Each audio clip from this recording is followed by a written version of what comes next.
In a small village wrapped in soft hills and tall palm trees, where birds sang stories to the wind and goats knew every corner of the dusty footpaths, lived a woman named Amaka. Everyone in the village knew her. She was the woman who always smiled, even when her eyes looked tired. Amaka was kindness wrapped in a wrapper. She gave pepper from her garden to neighbors, helped sweep the church compound, and danced with joy during village festivals. But behind her constant kindness, there was something she could not hide. Her sorrow. Amaka had no child. Not one. Not even a baby who cried once and passed. Her womb was silent. Every day, Amaka would sit outside her small mud house, watching the village children play in the sand. They would run barefoot, chasing each other, laughing and screaming as they kicked a ball made from old clothes. She clapped for them, smiled at them, even joined in their songs. But deep inside her chest, something squeezed her heart like a tight fist. Her husband, Okachukwu, was a gentle man. He worked on the farm, and never raised his voice at her. But over the years, even he had grown quiet at night. No more talk of baby names. No more hopeful jokes. Just silence. Heavy, aching silence. One evening, after Okachukwu had gone to visit his cousin, Amaka sat by her fire, stirring yam porridge with a wooden spoon. The food smelled good, but she had no appetite. The wind stirred the banana trees gently, and the moon began its slow climb into the sky. Crickets sang their usual song. Suddenly, Amaka stood up. Something pushed her. She didn't know why, but she felt it deep in her bones. She wrapped her wrapper tighter, picked up a small gourd, and began walking. Her bare feet moved silently down the narrow path, past sleeping goats, past the shrine of the village spirits, and deeper still, into the forest. She was going to Miringdu, the sacred stream. The stream of life. Miringdu was no ordinary water. The elders said it was as old as the sky. It flowed softly through the thickest part of the forest, hidden by tall bamboo and whispering trees. They said a spirit lived inside it, a woman with skin like melted bronze and eyes like water. Some called her Uhamiri, the goddess of life and water. No one ever went there at night. But Amaka no longer cared. Her pain was greater than fear. At the edge of the stream, the water sparkled under the moonlight even though no light touched it.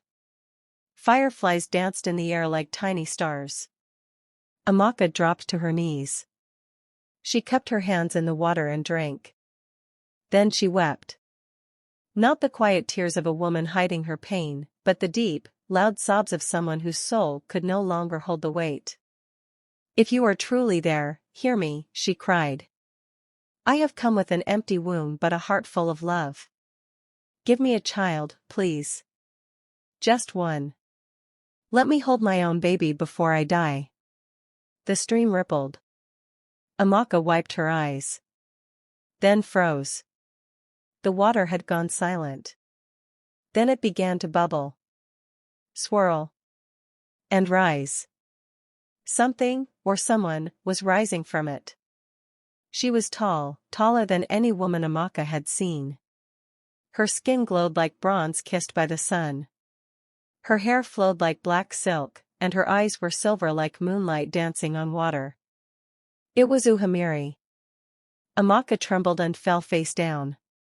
But Uhamiri's voice rang out, strong like thunder, yet gentle like music. "Rise, Amaka.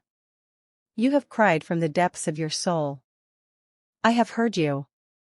Amaka looked up, speechless. "You shall have a daughter," the goddess said. "She will be beautiful, wise, and full of joy." From behind Uhamiri, the water stirred again. A small basket floated gently to the edge of the stream. Wrapped in glowing cloth, inside it, was a baby. Amaka gasped. "Is she mine?" "Yes," said Uhamiri. "But listen closely. When she turns 12, you must bring her back to this stream before the sun sets on her birthday.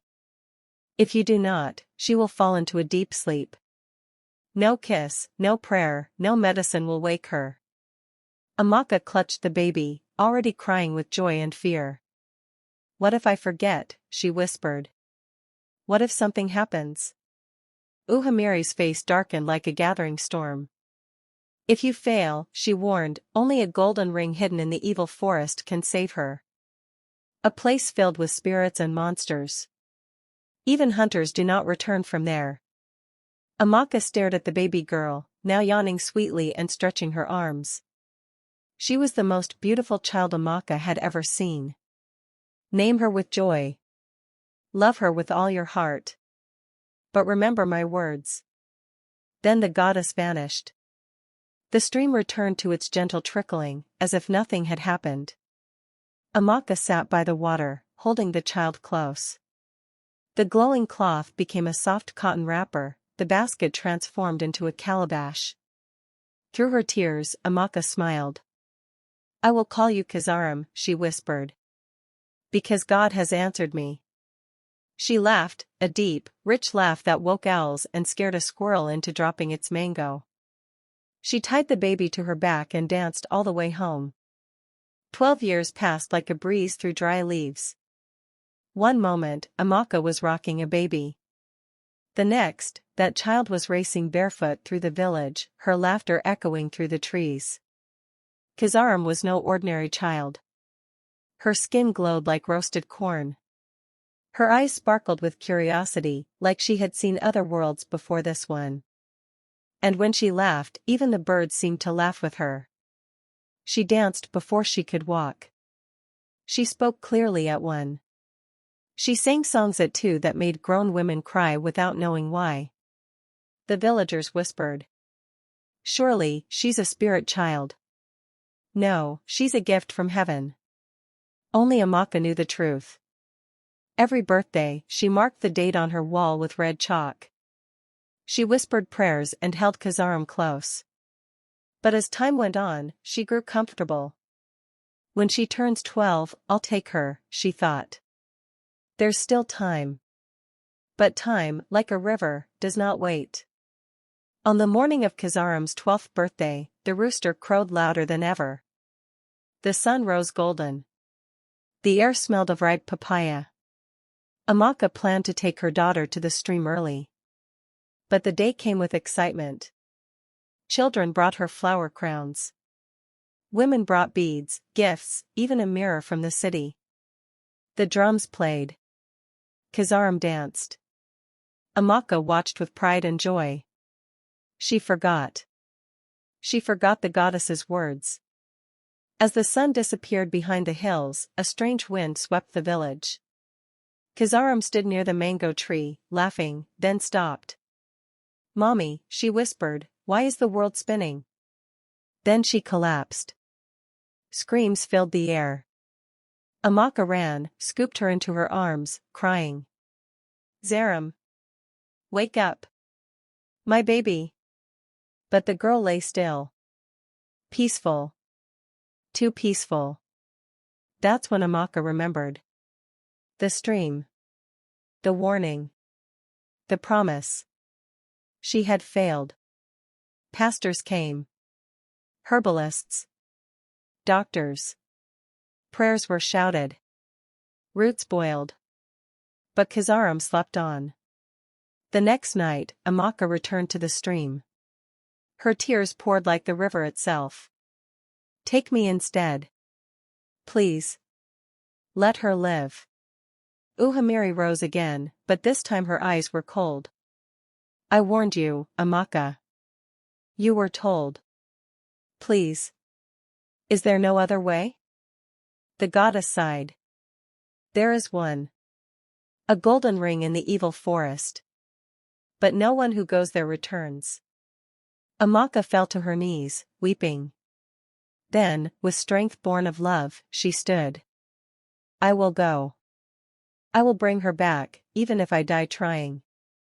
At dawn, she packed a small bag, ground nuts, dried fish, her sharpest knife, and a bottle of palm oil.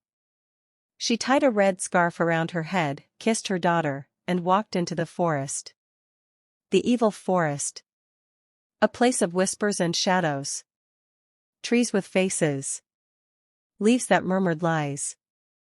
Strange sights, her mother's voice calling her, a goat speaking in riddles. But Amaka walked on. I came for my daughter, she told the trees. After days of walking, hungry and aching, she found a glowing light. It led her to a giant irako tree. Sitting beneath it was a creature, half man, half bird. In his claws, the ring. To take the ring, he said, answer my riddle. Fail, and you'll stay here forever. Amaka nodded. I have cities, but no houses. Mountains, but no trees. Water, but no fish. What am I? Her heart pounded. Then she remembered her daughter's school book. A map, she whispered. It's a map. The creature smiled. Take the ring, mother of love. Amaka ran. No sleep. No food. Only the hope of saving Kazaram. Her feet bled. Her voice cracked. But she reached the village. She placed the ring on Kazaram's finger. At first, nothing. Then, a tiny yawn. Kazaram stirred. Her eyes opened. Mommy, why is everyone staring at me? The village exploded with joy. Even the chief wept. Amaka held her daughter and wept with relief. That night, the drums beat till morning. They called Amaka the Lioness of Love. And every year, on Kazaram's birthday, mother and daughter returned to the stream, not out of fear, but out of remembrance. Because true love never gives up. A mother's love can walk through evil, fight spirits, and move mountains. And promises, no matter how small, must never be forgotten. If you were Amaka, would you have entered the evil?